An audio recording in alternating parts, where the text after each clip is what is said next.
siempre, delante de mí a mí descansado, por nada estaré yo aquí atado. Por tanto se alegró mi corazón, y mucho mi gloria se ha gozado. Si también mi carne sin turbación, confiadamente habrá reposado, porque no cae la ascensión mi alma, ni que la corrupción tu santo verá. Tuya senda me harás conocer, la senda de la vida venturosa. En tu presencia otros ven, que hablen la felicidad gloriosa y un sinfín de deliciosos goces se encuentran en tu diestra para siempre. Que el Señor cada noche pueda enseñar a nuestra conciencia, que el Señor cada noche pueda enseñarnos cuál es el camino que debemos seguir para su gloria y para su honra. Bueno, amados en el Señor, como lo es cada día del Señor, estamos viendo el libro de Malaquías. Le invito a que abra su escritura en el libro de Malaquías, capítulo 1, verso 6. Malaquías, capítulo 1, versículo 6. Estudiaremos desde el verso 6 al verso 9. A medida que lo vaya encontrando, puede ir poniéndose de pie, para que así podamos proceder con la lectura del sermón del día de hoy. Malaquías, capítulo 1, verso 6, leo en el nombre de Cristo. El hijo honra a su padre, y el siervo a su señor. Pues si yo soy padre, ¿dónde está mi honor? Y si yo soy señor, ¿dónde está mi temor? Dice el Señor de los ejércitos a ustedes sacerdotes que desprecian mi nombre. Pero ustedes dicen, ¿en qué hemos menospreciado tu nombre? En que ustedes ofrecen pan inmundo sobre mi altar. Y ustedes preguntan, ¿en qué te hemos deshonrado? En que dicen, la mesa del Señor es despreciable. Y cuando presentan un animal ciego para el sacrificio, ¿no es eso malo? Y cuando presentan el cojo y el enfermo, ¿no es eso malo? ¿Por qué no lo ofreces a tu gobernador? ¿Se agradará de ti o te recibirá con benignidad? Dice el Señor de los ejércitos. Ahora pues, no dirán, no perderán ustedes el favor de Dios para que se apiade de nosotros. Con tal ofrenda de su parte, los recibirá Él con benignidad, dice el Señor de los ejércitos. Oremos. Amado Padre, hemos leído esta porción de las Escrituras en el libro de Malaquías. Rogamos que me seas dando iluminación para comprender con claridad tu santa y maravillosa palabra, que cada uno de nuestros hermanos también la pueda comprender, que podamos ser edificados por medio de tu santa palabra para nuestro crecimiento espiritual, que tu palabra viva, que tu palabra eficaz, más cortante que toda espada de doble filo, que aquella palabra que penetra hasta partir el alma, sea la que hoy pueda, por medio de esta santa escritura, mostrarnos los pecados, Señor, que pudiésemos estar cometiendo, para que podamos ser llevados a un arrepentimiento para vida. Te ruego, Señor, que si hay alguno de nosotros que aún no ha nacido de nuevo, por tu Santo Espíritu, tú le hagas una nueva criatura, para que ame el servicio a Dios, para que ame tu santo y precioso nombre, para que ame tu maravillosa y santa palabra, para que con temor y temblor pueda servirte, Señor. Que tu palabra nos reprenda, que tu palabra nos anime y que tu palabra también nos exhorte. Te ruego todo esto, Padre, en el nombre de tu Hijo Jesús. Amén. Favor de tomar asiento, amados, en el Señor. Como ustedes bien lo saben, estamos viendo el libro de Malaquías. Libro de Malaquías, que significa mi mensajero, ¿cierto?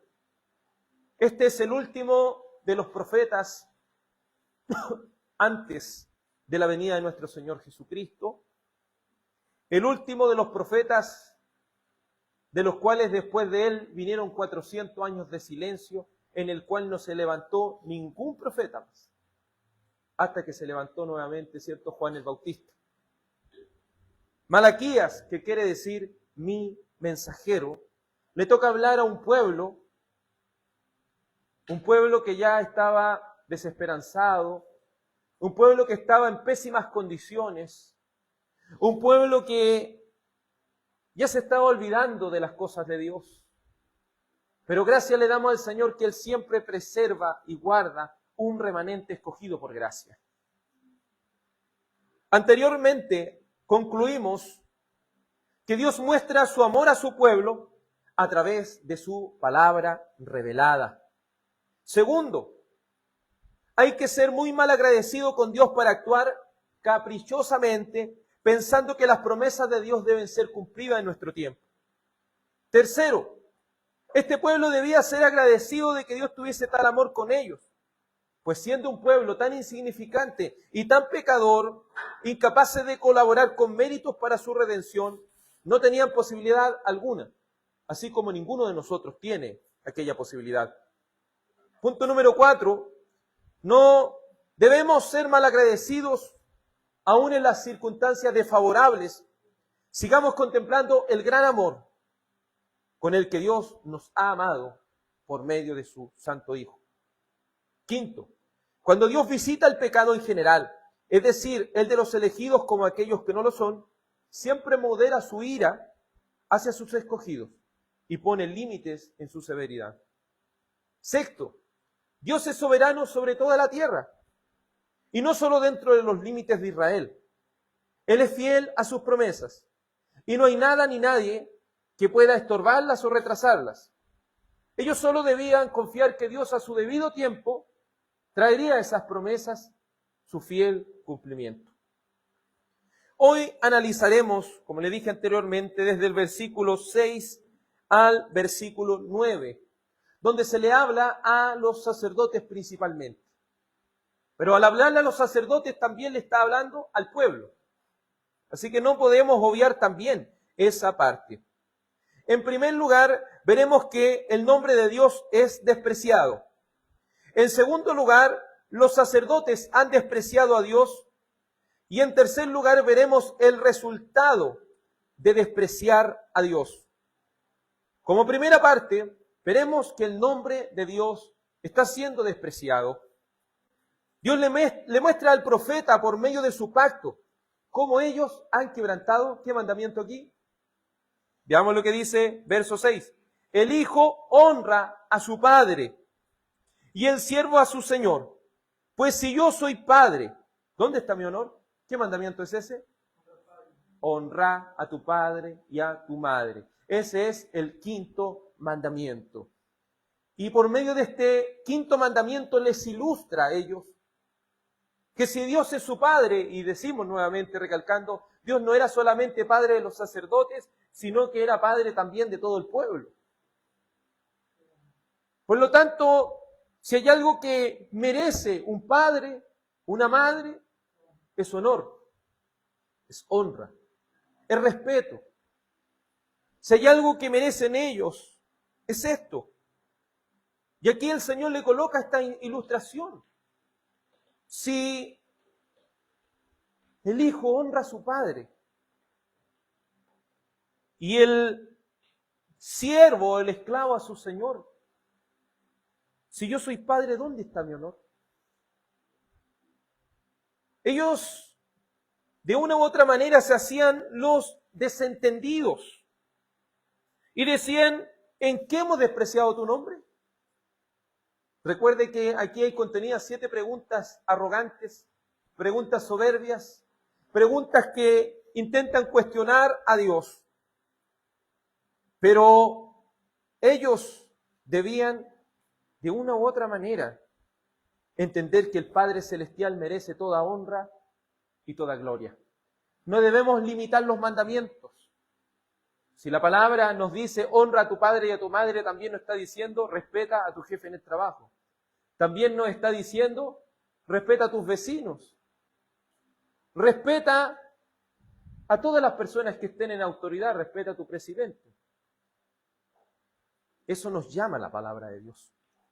Recuerde que más específicamente en Deuteronomio 5:16, al igual que Éxodo 20:12, dice, y cito, honra a tu padre y a tu madre como el Señor, tu Dios, te lo ha mandado.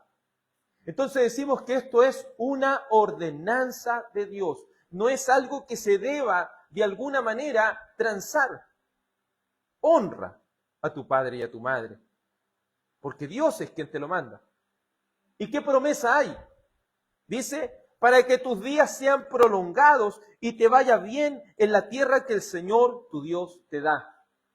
Ya hemos dicho anteriormente el estado en el cual se encontraba este pueblo de Israel. Un estado deplorable, tanto en lo económico como en lo espiritual. Y ese estado deplorable era porque ellos no estaban respetando a su Padre Celestial. Era porque no estaban honrando a su Padre Celestial. Es porque ellos no estaban dándole honor a aquel que es digno de todo honor. Porque si ellos cumplen el 5.º mandamiento, sus días iban a ser prolongados. ¿Y cómo les iba a ir? ¿Cómo les iba a ir a ellos? Bien, dice, para que te vaya bien en la tierra que el Señor tu Dios te da. Y recuerde que Señor en mayúscula en la nueva versión, la nueva Biblia de las Américas, es Jehová, el Dios del pacto. El Dios que te ha prometido de manera fiel que esto sucedería. Sabemos lo que hace mención el libro de Oseas 4:9 cuando estudiamos Oseas, ¿se acuerda? Así como es el sacerdote, es el pueblo. Si el pueblo estaba de esa manera deplorable, era porque sus sacerdotes también lo estaban. Y por eso, Dios por boca de su mensajero Malaquías los desafía y les dice, ¿dónde está mi honor? ¿Dónde está mi honra? Si precisamente nos focalizamos en los sacerdotes, ¿ellos de qué tribu provenían? De Leví, ¿cierto? Los reyes vienen de Judá y los sacerdotes vienen de Leví. ¿Y el sumo sacerdocio de dónde viene? Obviamente de Leví, pero propiamente tal de la familia de Aarón. De la familia de Aarón. Eso es importante que usted también pueda hacer esa distinción. En el libro de Números, capítulo 3, versículo 11 al 13, dice, el Señor dijo además a Moisés, yo te he tomado a los levitas de entre los israelitas en lugar de todos los primogénitos que abren el seno materno de entre las israelitas. Los levitas pues serán míos, porque mío es todo primogénito. El día que herí a todos los primogénitos de la tierra de Egipto, consagré para mí todos los primogénitos de Israel, desde el hombre hasta la animal. Míos serán, yo soy el Señor. Entonces todo hijo que abriera la matriz venía a ser un primogénito, que le pertenecía al Señor. Pero en el pacto, Dios dijo que ahora iban a ser reemplazados ¿por quién? Por los levitas. Los levitas iban a ser esos hijos primogénitos, los cuales pertenecen a Dios para su servicio. Entiéndase, ¿cierto? Los levitas eran como esos diáconos que deben estar al servicio de las cosas de Dios. Y la familia de Aarón, ¿cierto? Es como aquellos ancianos, pastores, maestros que trabajan en su conjunto también en las cosas más específicas todavía del servicio a Dios. Dios lo había tomado como sus primogénitos. Y no en vano, la Sagrada Escritura nos dice en la primera de Pedro, que Él nos ha hecho reyes y sacerdotes, porque somos nación adquirida, somos nación santa, pueblo adquirido por Dios, para que anunciemos las virtudes de aquel que nos llamó de las tinieblas a su luz admirable. Hay un sacerdocio dentro de la iglesia, y ese sacerdocio es el sacerdocio del creyente, los cuales tienen la obligación de servir a su Dios con honra, de servir a su Dios con diligencia, de servir a su Dios con reverencia, de servir a su Dios con lo mejor que usted tiene, para que Él sea glorificado en todo. La palabra en el hebreo utilizada para honor o honra es la palabra kabod, que significa gloria. Y cuando hablamos de la gloria de Dios, estamos hablando de su incalculable valor.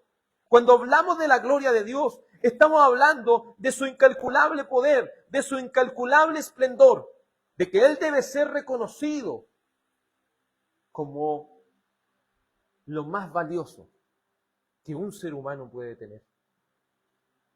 Entonces, palabras simples, aquí ya le está diciendo, yo no estoy recibiendo el honor que me merezco. Eso le está diciendo Dios en palabras simples. Dios no estaba recibiendo el honor, la reverencia, el incalculable valor que Él se merece, sino que se le estaba sirviendo de una manera deplorable y descuidada. Esto no se trata solo de servir a Dios, esto se trata de servir a Dios de la mejor manera posible. Esto se trata de servir a Dios de la mejor manera que usted pueda. Es importante reconocer que nuestro Padre Celestial es digno de toda gloria y de toda honra. Y es eso lo que nosotros debemos en esta primera parte del mensaje meditar. ¿Estamos mostrando la reverencia suficiente al Dios Santo? ¿Estamos sirviendo a Dios con lo mejor de nuestro tiempo o le estamos entregando las obras de nuestro tiempo? ¿Estamos sirviendo a Dios? ¿Estamos glorificándole como a nuestro Padre Celestial? ¿O solamente lo estamos haciendo por cumplir? Es lo que debemos preguntarnos cada uno de nosotros. Luego dice, en el segundo punto, les dice, el hijo honra a su padre y su siervo a su señor. Pues si yo soy padre, ¿dónde está mi honor? Esto no es algo, y entregarle toda la reverencia al Señor en nuestra manera de vivir, en nuestra manera de pensar, en toda cosa que hagamos. Recuerde que nosotros vivimos para la gloria de Dios, porque vivimos ante su mirada santa. Y eso es lo que nosotros no debemos transar. Luego dice, y si yo soy Señor, ¿dónde está mi temor? Dice el Señor de los ejércitos a ustedes, sacerdotes, que desprecian mi nombre. Él no solo es nuestro Padre Celestial, sino que también es nuestro Señor. Entiéndase la palabra Señor como amo. Él es nuestro amo. Quizás en los tiempos que estamos viviendo hoy, donde ninguna persona quiere someterse a nadie, es difícil entender esta relación de amo y siervo, o amo y esclavo. Es difícil que nosotros tengamos esa mentalidad de lo que la Escritura nos está tratando de mostrar. Pero debemos remontarnos hasta esa época, donde un esclavo, donde un siervo debía ser totalmente obediente a su Señor. ¿Estamos siendo así de reverentes con nuestro Señor? La palabra de Dios en los evangelios nos muestra un ejemplo muy claro de esto, de la relación entre un amo y un esclavo. Y voy a parafrasear un poco esto. Dice, ¿qué esclavo, cierto, que llegando a la casa de su amo, le dice, amo, sírveme, hace esto por mí, hace esto por mí? ¿Acaso no primero le dice el Señor, El amo le dice a su siervo, hace todo esto, y luego tú comes. ¿Acaso nosotros no debemos mostrar esa reverencia con el Señor? Muchas veces creemos que el Señor es un cajero, muchas veces creemos que el Señor es alguien que cumple nuestros deseos, que está solamente ahí para que nosotros le pidamos vida, le pidamos salud, le pidamos que nos acompañe, le pidamos que nos ayude, pero ¿cuándo le estamos agradeciendo? ¿Cuándo le estamos obedeciendo? ¿Cuándo hemos tomado un momento para glorificar a Dios? Es decir, para magnificar su nombre por medio de nuestras palabras. Creo que estamos escasos de eso. Y me incluyo, estamos escasos de eso. Pero Él como Señor merece reverencia. Él como Señor merece temor. Él como Señor merece que nosotros nos inclinemos ante Él y mostremos el mejor servicio posible. Dios no solo es el Padre de su pueblo, sino que también es su amo, a quien se debe obediencia en reverencia. ¿Ellos estaban obedeciendo? Sí, pero no de manera reverente. Ellos estaban haciendo sacrificios, sí, pero no de la manera que Dios pide. Ellos estaban clamando a Dios, sí, pero no de la manera que Dios pide. Y eso es peor. Por eso nuestro Padre y nuestro amo se le debe una obediencia en reverencia. No es una obediencia por cumplir, que es lo que ellos estaban haciendo. Un texto muy conocido por nosotros de Isaías 29:13 dice: dijo entonces el Señor, por cuanto este pueblo se acerca a mí con sus palabras y me honra con sus labios, pero aleja de mí su corazón, y su veneración hacia mí es solo una tradición aprendida de memoria. Es decir, este servicio que ellos estaban haciendo a Dios solamente era una tradición aprendida, ¿no? Como algunos han tomado que es la iglesia. Es pararse, orar, cantar, escuchar la palabra, orar nuevamente y volverse a la casa. Y luego vienen, hacen lo mismo una y otra vez cada domingo. Pero ¿es que esto se ha transformado en una tradición aprendida o que solamente estamos haciendo esto por cumplir o para que nadie nos diga nada o lo estamos haciendo ya de veras? ¿Estamos sirviendo a Dios de corazón o solamente de labios? Es el desafío que te hago hoy, amado hermano y hermana en la fe. ¿Estamos sirviendo con temor y temblor delante de Dios? Ellos estaban despreciando el nombre de Dios. Y cuando hablamos del nombre de Dios, estamos hablando de su autoridad. ¿Se acuerda cuando Él dice, vayan en mi nombre, vayan en mi autoridad? Eso está diciendo. Muchas veces nosotros somos tan literal, el nombre Jesús, una cosa así, Jehová, pero el nombre está hablando del peso de lo que significa Dios. Y ellos estaban despreciando ese peso. Ellos estaban despreciando esa reverencia. Ellos estaban despreciando ese temor y miedo que hay que tener delante de Dios. Números, en el capítulo 18, verso 8, dice así: entonces el Señor habló a Aarón: yo te he dado el cuidado de mis ofrendas. Todas las cosas consagradas de los israelitas te las he dado a ti como porción y a tus hijos como provisión perpetua. Mire lo que la palabra de Dios nos está diciendo aquí. El Señor, el Dios del pacto, le ha dado el cuidado de las ofrendas. Recuerde que aquí está hablando de las ofrendas por el pecado, de todo este sistema de ceremonia, como lo hemos visto también en nuestro estudio de la confesión de fe, todo lo que tiene que ver con la ley ceremonial. Y esta ley ceremonial no estaba siendo cumplida. Y esta ley ceremonial solamente se estaba siguiendo como un ritual aprendido y no como algo que verdaderamente era el corazón del Evangelio. Recuerde que en la relación progresiva de Dios no era cualquier cosa. No era cualquier cosa la ley sacrificial o ceremonial. ¿Sabe por qué no era cualquier cosa? Porque era tipo de ¿quién? Tipo de Cristo. Entonces, si entendemos que si pudiésemos resumir qué es evangelio en una palabra, ¿cuál sería? Cristo, ¿cierto? Entonces, si los sacrificios tipifican a Cristo, eso quiere decir que ese era el evangelio que ellos tenían como revelación progresiva en ese instante. Y si ellos realizaban estos rituales y realizaban todas estas ceremonias y realizaban todo estos ofrendas, las realizaban de mala manera, ellos estaban realizando otro evangelio. Ellos estaban hablando otro evangelio.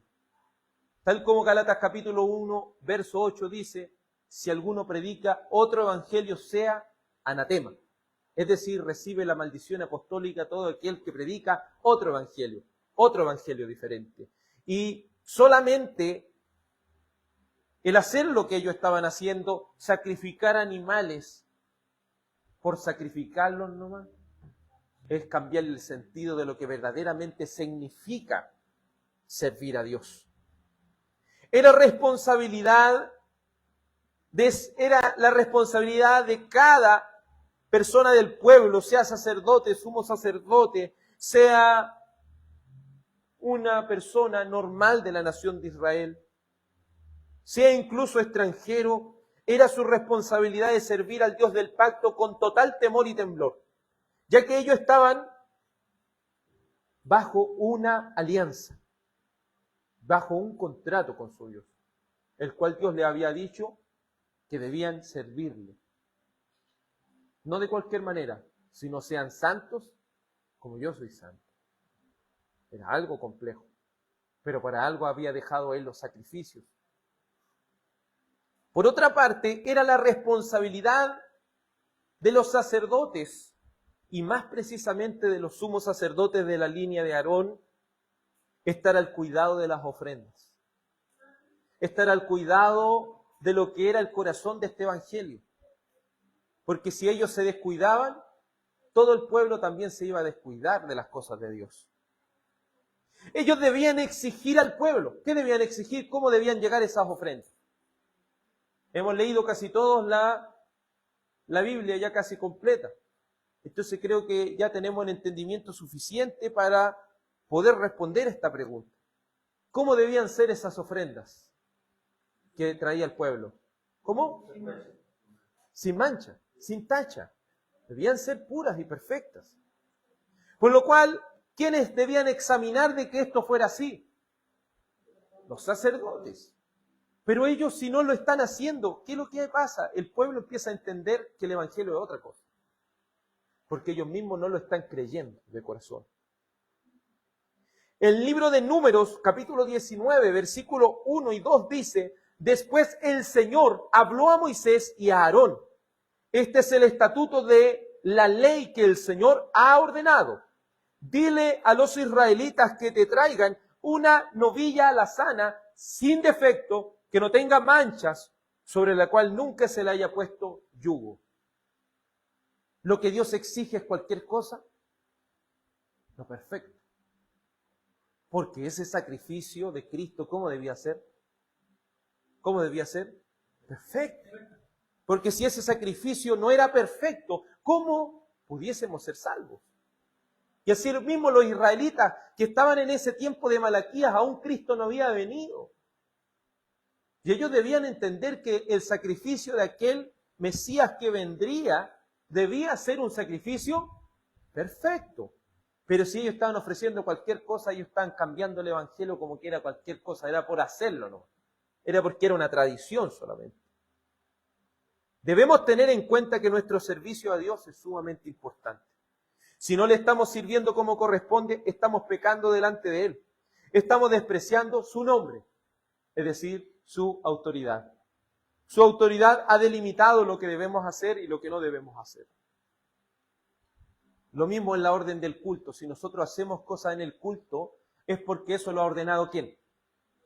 Es por lo que ha ordenado Dios. Y en nuestro entendimiento de la regulación del culto, nosotros seguimos lo que la Biblia dice que debemos hacer. Porque obviamente el término parcial de esto es hacer lo que la Biblia dice y también dicen algunos, ¿cierto?, lo que la Biblia no prohíbe. ¿Te fijas? Y ahí entra una cosa que uno se puede ir para un rumbo muy complejo. Pero eso es otro tema. Pero a la vez nosotros debemos servir a Dios de la mejor manera posible. Porque si no, ¿qué evangelio estamos predicando? ¿Me entiendes? Cualquier cosa, ¿no? Si andamos al 3, al 4 en lo espiritual, ¿qué evangelio estamos predicando? ¿Qué evangelio? Imagínense qué va a entender una persona. Nosotros estamos predicando de Cristo, de su salvación, pero nosotros andamos como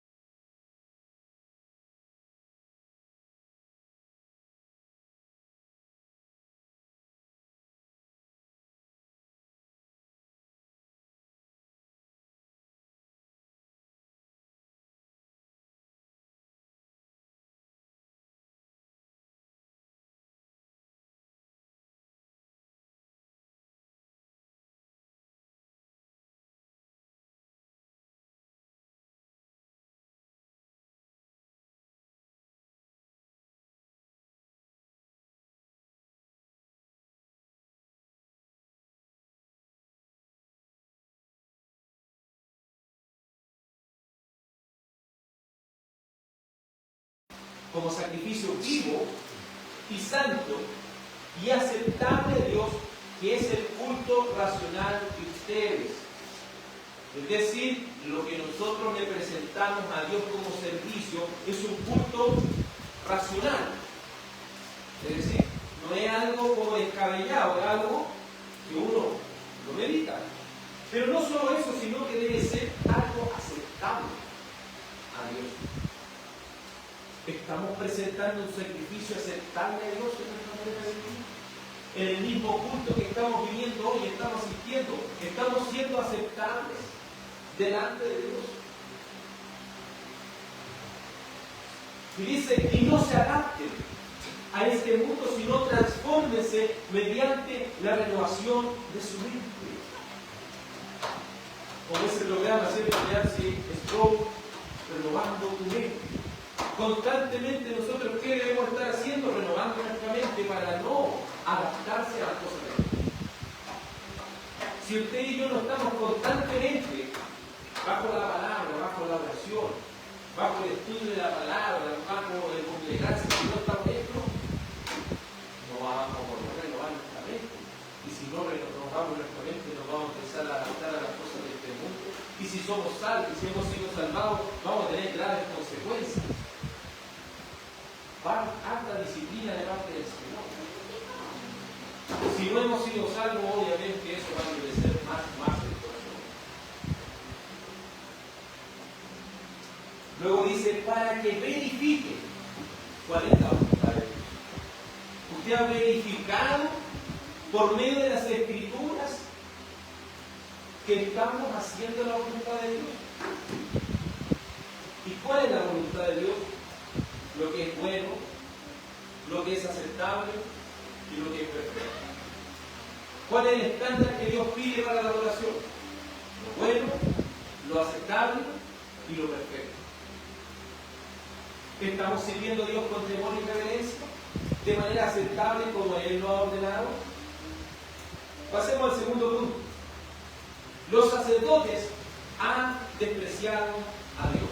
No solamente el nombre de Dios está siendo despreciado, sino que también los sacerdotes están despreciando a Dios, como lo hemos estado viendo. Aquí veremos de manera explícita que ellos estaban teniendo esta terrible conducta.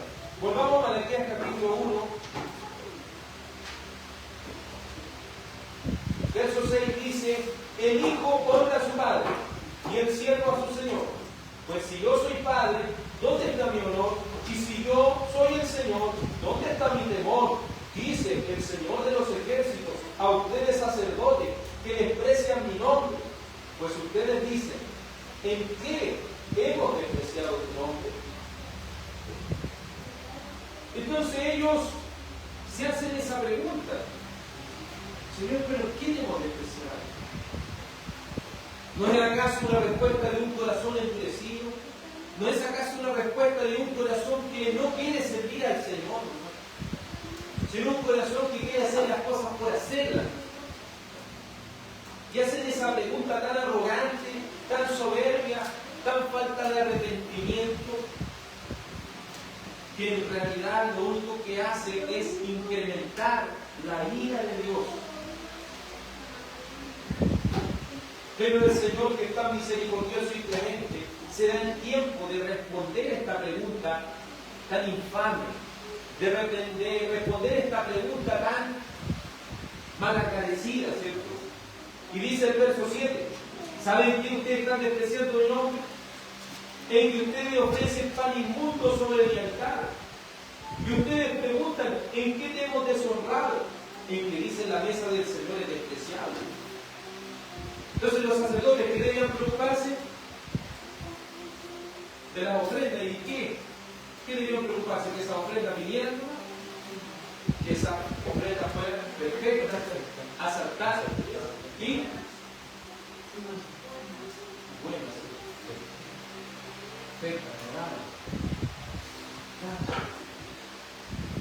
pero ellos creo que estaban ofreciendo, ustedes están ofreciendo pan inmundo sobre mi altar. Quizás la traducción no nos ayuda aquí mucho a decir pan.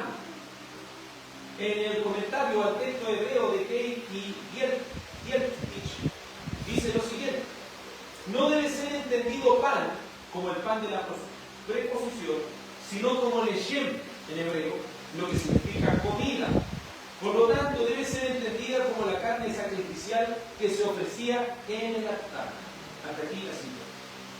Por lo tanto, aquí cuando está diciendo ustedes que están ofreciendo pan inmundo sobre el altar, es decir, ustedes están ofreciendo comida inmunda, comida despreciable, comida no aceptable. Porque exceptuando a esta ofrenda por el pecado, ¿se acuerdan que ellos también en esta ofrenda de pan debían comer? Yo como un asado que los sacerdotes debían comer dentro, no debían dejar nada, debían ellos comer. Era parte de lo que ellos debían hacer. Pero ellos, la realidad de las cosas que están aceptando cualquier cosa, su total era para cumplir. Ellos estaban despreciando el nombre de Dios, la autoridad de Dios, porque Dios le había dicho a ellos: ustedes tienen que fijarse bien, como viene ese cordero, como viene ese animal del sacrificio, como viene esa ofrenda, tienen que fijarse bien que sea lo mejor y que no esté contaminado. Ese era su trabajo. No debemos olvidar que en el antiguo pacto le mostraba a través de la ley ceremonial el evangelio, como hemos dicho anteriormente. Es decir, le estaba mostrando aquí al Señor Jesucristo mismo. Según Levítico 6:29, esa comida era considerada santísima. Porque Cristo, ¿se acuerdan del Evangelio según San Juan, capítulo 6, en adelante, cuando dice: el que no come mi carne y bebe mi sangre, puede ir al cielo? Porque Él es verdadera comida y Él es verdadera bebida. ¿A qué está haciendo alusión? Recuerden que el antiguo pacto está reflejando el ceremonio. Entonces, si esa comida era despreciable,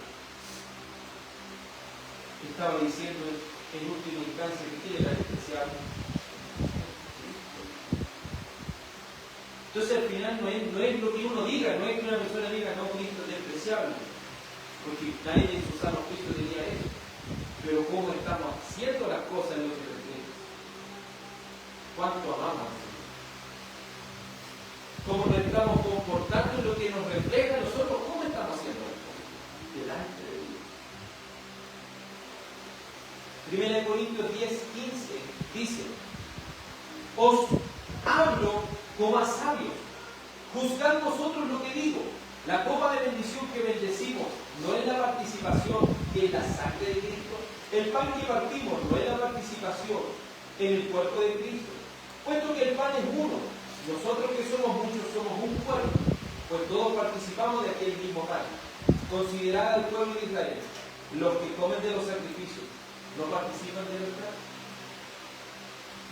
Es decir, que si ellos están participando en un altar inmundo, ¿cómo están ellos inmundos? Ellos están siendo considerados en inmundicia, están siendo considerados como personas que están sirviendo al Señor de la peor manera. Es lo mismo si nosotros tomamos la cena del Señor de manera indigna. ¿Qué vamos a recibir sino la disciplina del Señor?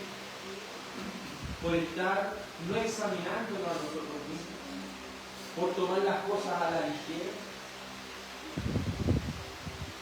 Así que los que participan de la mesa del Señor de manera indigna, sin examinarse a sí mismos, ¿no serán acaso disciplinados por el Señor? Y los impíos no serán acaso condenados por esta acción.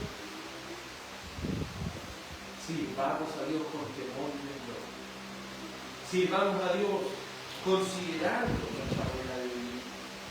Que Dios en esta tarde, con su Santo Espíritu, nos sea llevando a la arrepentimiento. Pero no solamente la comida estaba siendo presentada inmunda en esta ley ceremonial, sino que también ellos estaban ofreciendo sacrificios corruptos. Pero sigue la palabra del Señor en Malaquías 1:8. Y cuando presentan un animal ciego para el sacrificio, ¿no es eso malo?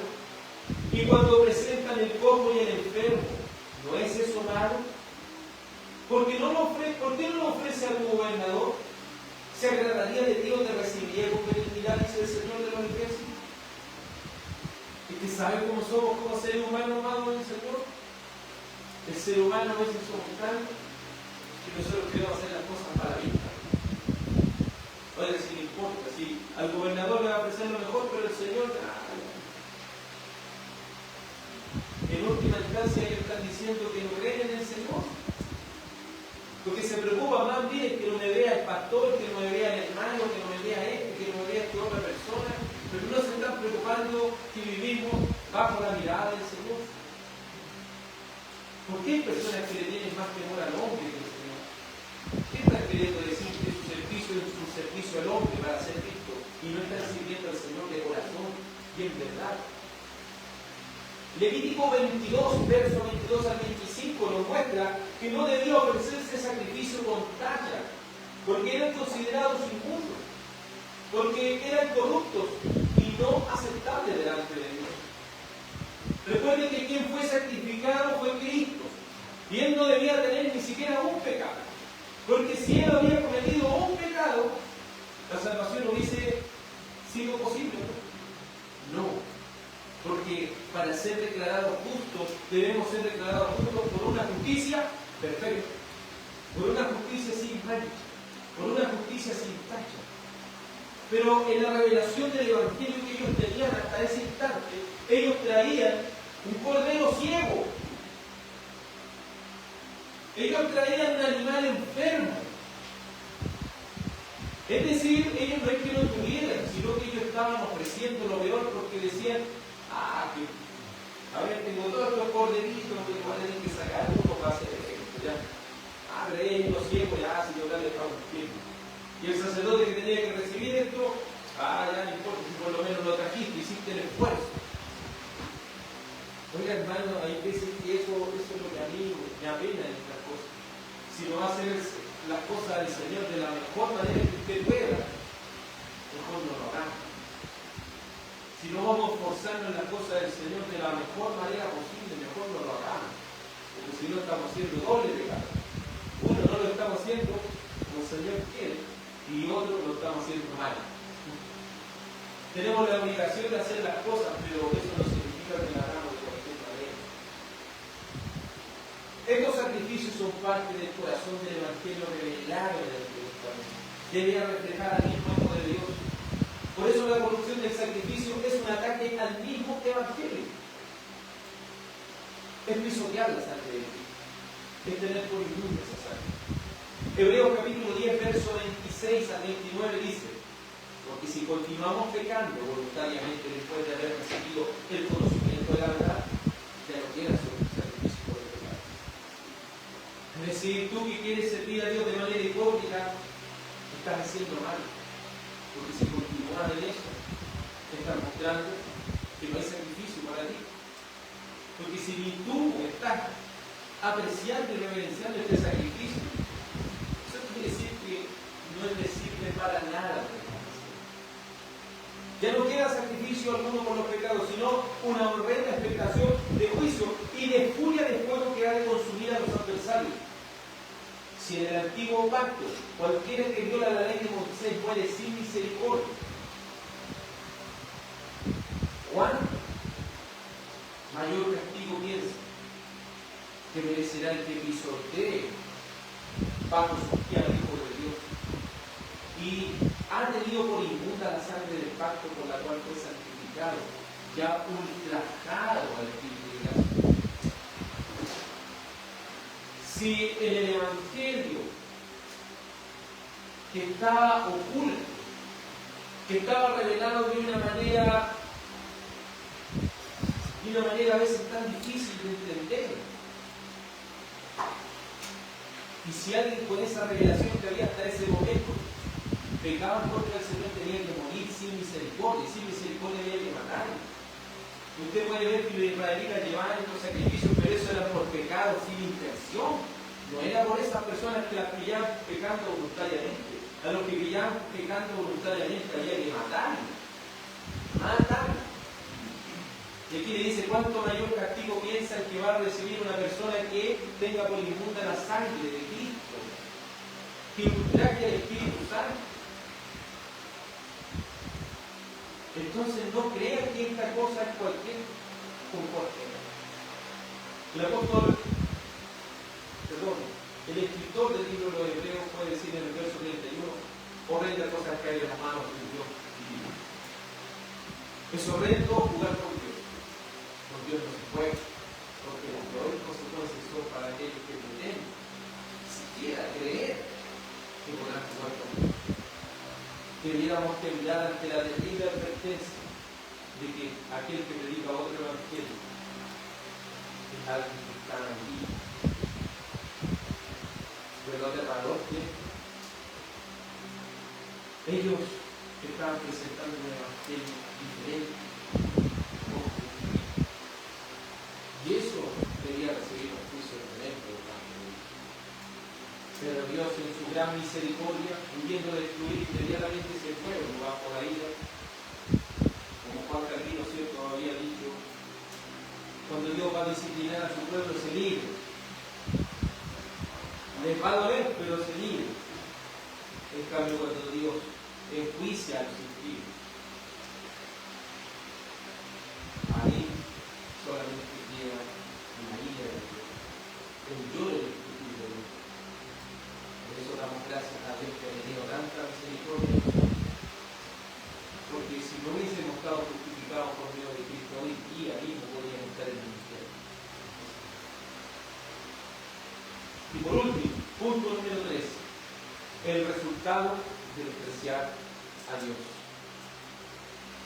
Ellos, al no estar sirviendo a Dios bajo lo que Él había establecido como pacto, estaban no solo despreciando su servicio a Dios, sino también consigo su favor inmerecido. Porque alguien podría decir que ellos están haciendo por fe, pero están despreciando lo más importante, el favor inmerecido. Veamos lo que dice la palabra. Verso 9.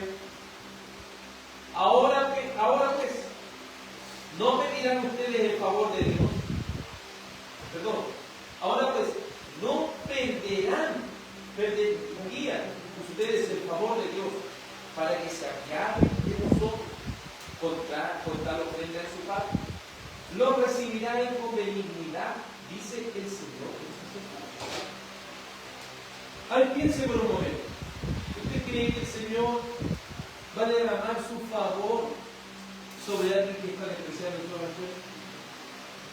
¿Usted cree que el Señor va a tener misericordia con su benignidad de aquel que está despreciando la palabra de Dios? Si bien no debe ser entendido aquí que somos oídos por la calidad de nuestras ofrendas delante de Dios, sí debemos entender que como estamos sirviendo a Dios influye mucho en el estado de nuestro corazón delante de Él. Un ejemplo tenemos en Mateo 5, 23 al 24, que dice: por tanto, si estás presentando tu ofrenda en el altar, y allí te acuerdas de que tu hermano tiene algo contra ti, deja tu ofrenda allí delante del altar y ve y reconcíliate con tu hermano, y entonces ve y presenta tu ofrenda. Entonces no cree que el cumplir sirve. Si no estamos haciendo lo primero, lo segundo que estamos haciendo es ensuciar en este caso. Y es la primera conclusión que sacamos de este libro de Evangelio. Es importante que nosotros vayamos aprendiendo cuantas cosas. Es claro como el Señor Jesús muestra que las ofrendas a Dios no son aceptables sin nuestro servicio cotidiano. Por ejemplo, el trato con nuestros semejantes no está bien. Si no estamos en nuestro trato con nuestros semejantes bien, podemos forzarnos en venir a la iglesia, podemos forzarnos en leer la Biblia, podemos forzarnos en orar, en hablar de Cristo, pero eso va a estar manchado. Primero haz lo primero y luego. ¿Cómo estamos sintiendo eso? Otro ejemplo lo tenemos en el libro de Hechos 5, de 1 al 4, con Ananías y Zafira, ¿cierto? Cierto hombre llamado Ananías, con Zafira, su mujer, vendió una propiedad y se quedó con parte del precio, sabiéndolo también su mujer. Y trayendo la otra parte, la puso a los pies de los apóstoles. Pero Pedro dijo a Ananías: ¿por qué ha llenado Satanás tu corazón para mentir al Espíritu Santo y quedarte con parte del precio del terreno? Mientras estaba sin venderse no te pertenecía, y después de vendida no estaba en tu poder. ¿Por qué concebiste este asunto en tu corazón? No han mentido a los hombres, sino a Dios. Ellos querían servir al Señor de manera hipócrita. Acordó con su mujer: tenemos que llevar las cosas a los apóstoles, yo no quiero ver toda la plata allá. ¿Y qué tal si acordamos entre nosotros nomás? ¿Se fija? Y luego lo llevan pensando que nadie lo estaba mirando. ¿Por qué le quiero al Espíritu Santo? Y aquí el apóstol Pedro le dice: si esto no es fingir, aquí le dice: oye, pero si ustedes se quedan con eso no les pasaba nada, si eso era de ustedes. Pero ustedes querían mentir al Señor, querían pasarse esto con el Señor. Ese es el problema. El problema no está si nosotros estamos dando el ciento. Al final, el tema está si estamos siendo genuinos en lo que estamos haciendo o solamente lo estamos haciendo para que nos vean. Recuerde que la palabra hipócrita significa hablar a través de una máscara. Colocamos la mejor máscara para que nos crean, pero debajo, ¿qué es lo que hay? ¿Qué es lo que hay bajo ello? De nada sirve un sacrificio o una ofrenda a Dios que provenga de un corazón hipócrita, que finja delante de los hombres, pero que delante de Dios su pecado es desagradable y manifiesto. Es claro como David muestra en el Salmo 51, cómo es un sacrificio agradable a Dios. Queremos verdaderamente brindarle un buen servicio a Dios. El Salmo 51, 17 dice: los sacrificios de Dios son el corazón contrito, al corazón contrito y humillado. Oh Dios, no despreciarás. Las cosas debemos hacerlas de corazón para sí. ¿Y quiénes podrán hacer las cosas de corazón? Aquellos que han nacido de nuevo. Si alguien no ha nacido de nuevo, no puede hacer las cosas de corazón porque su corazón está podrido en pecado. Más si verdaderamente ha sido renovado por el Señor su corazón, es un corazón contrito. Cuando hablamos de un corazón contrito, estamos hablando de un corazón que posee un profundo arrepentimiento de lo que está haciendo. Aquí Dios no está condenando al pueblo, sino que le está refrescando la memoria para que ellos experimenten un profundo arrepentimiento. Y ellos puedan decir: voy a dejar de ser un hipócrita y voy a mostrarme cómo soy para que Dios me cambie. No me voy a mostrar como el perfecto, me voy a mostrar como un pecador. Si alguien se atreve a venir por esta puerta creyendo que es una buena persona y que merece la aceptación de Dios, está pecando gravemente contra Dios. Si ha entrado por esta puerta pensando en su corazón que usted en este momento es perfecto delante de Dios por sus obras, está pecando gravemente delante de Dios. Todos nosotros somos pecadores y todos necesitamos de Cristo. Dios necesita que nosotros representemos todo lo que hagamos con un corazón estrujado, ¿cierto? Con un corazón que no tenga nada que esconder, con un corazón que esté abierto, mostrando quiénes somos, para que Él transforme ese corazón lleno de maldad en un corazón humilde delante de Dios. Esto nos deja más que claro entender que si ellos despreciaban el Evangelio, ¿cómo podían esperar que Dios extienda su gracia si ellos insultan su sacrificio? No pretendamos que insultando el sacrificio de Cristo al servirlo de cualquier manera vamos a ser aceptados delante de Dios. La gracia no se obtiene por el mérito, pero aquellos que desprecian el Evangelio no crean que van a llegar a Dios. Conclusión. Es importante reconocer que nuestro Padre Celestial es digno de toda gloria y de toda honra. Por lo tanto, debemos glorificarle en nuestra manera de vivir. Segundo, Dios no solo es el Padre de su pueblo, sino también es su amo, a quien se le debe obediencia y reverencia. No solo la obediencia por Cristo. Tercero, despreciar al mismo Cristo con una conducta de desprecio e insulto, comparando la figura del Evangelio con algo inmundo e inapropiado, es un pecado gravísimo de la fe. Hebreos deja una terrible advertencia a aquellos que desprecien y pisoteen el sacrificio de Cristo. Horrenda cosa es caer en las manos de Dios vivo. Hebreos 10:1. Quinto, un corazón que recibe la gracia de Dios es un corazón que en su servicio y sacrificio se presenta en contrición, es decir, con un profundo arrepentimiento y humillación delante de Dios.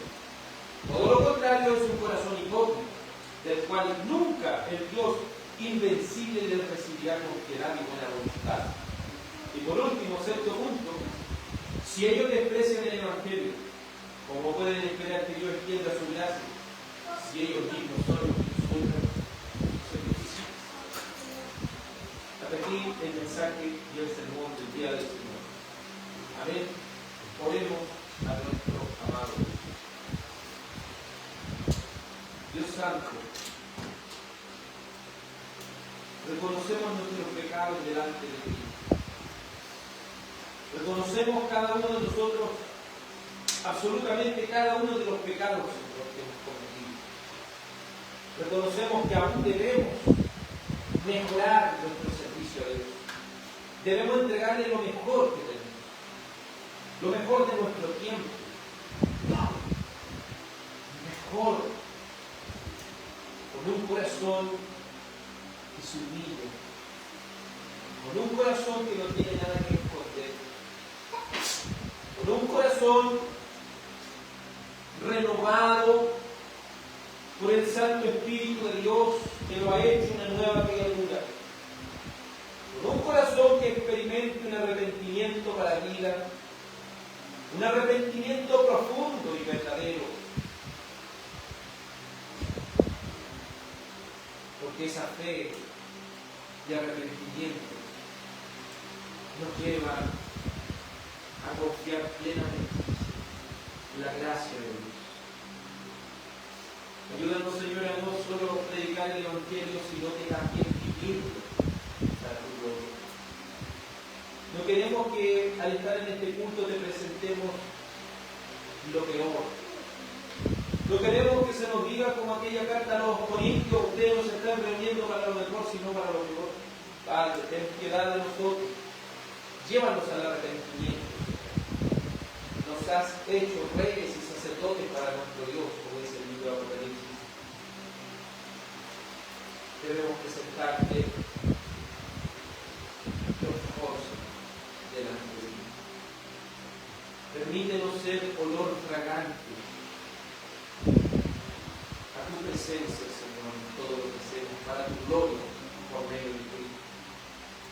Señor, si hay alguno que no ha nacido de nuevo, te ruego, tu Santo Espíritu, le haga nueva criatura, y pueda venir al Espíritu Santo Evangelio, para amarlo con un corazón que se humilla delante de ti, que se humilla y con un arrepentimiento profundo corre a la gracia de Dios por fe. Te ruego todas estas cosas, oh Padre, en el nombre de Cristo Jesús. Amén.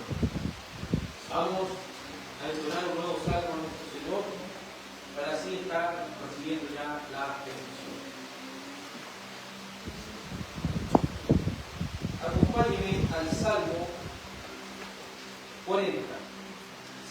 40, vamos a cantar este hermoso salmo al Señor. Salmo 40. Pacientemente esperé al Señor. Salmo 40. Pacientemente esperé al Señor. Cantemos. Pacientemente esperé al Señor, y a mí se inclinó, y en su piedad me escuchó. Cuando yo le alzaba mi clamor, del pozo del tormento, del cenagoso lodo, Dios me hizo sacar sobre la peña, Él puso mis pies y fiel, enderezó mi andar, puso el ritmo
tu ofrenda vil, pues me dicen así, era conversación,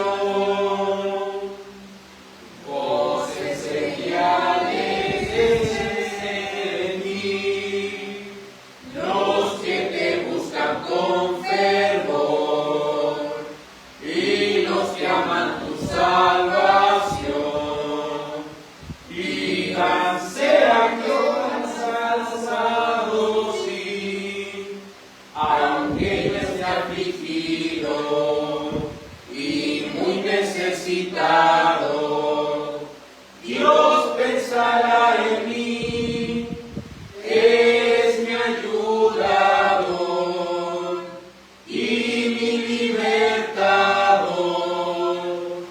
no tardes en venir. Y cada uno de nosotros derrame su corazón delante de Dios, porque sabemos que Él no tardará, Él vendrá, le daremos su santo perdón. Oremos para recibir la bendición de Dios. Dios Padre, te ruego que bendigas a tu pueblo y que lo guardes. Te ruego, Padre, que haga resplandecer tu rostro sobre tu pueblo. Te ruego, Padre, que tengas misericordia de tu pueblo. Te ruego, Padre Celestial, que la bendición del Padre, del Hijo y del Espíritu Santo sea sobre tu santo pueblo, oh Dios. Amén. Que el Señor nuestro Dios les bendiga y que tengan una muy buena semana en el Señor. Feliz día del Señor. Amén.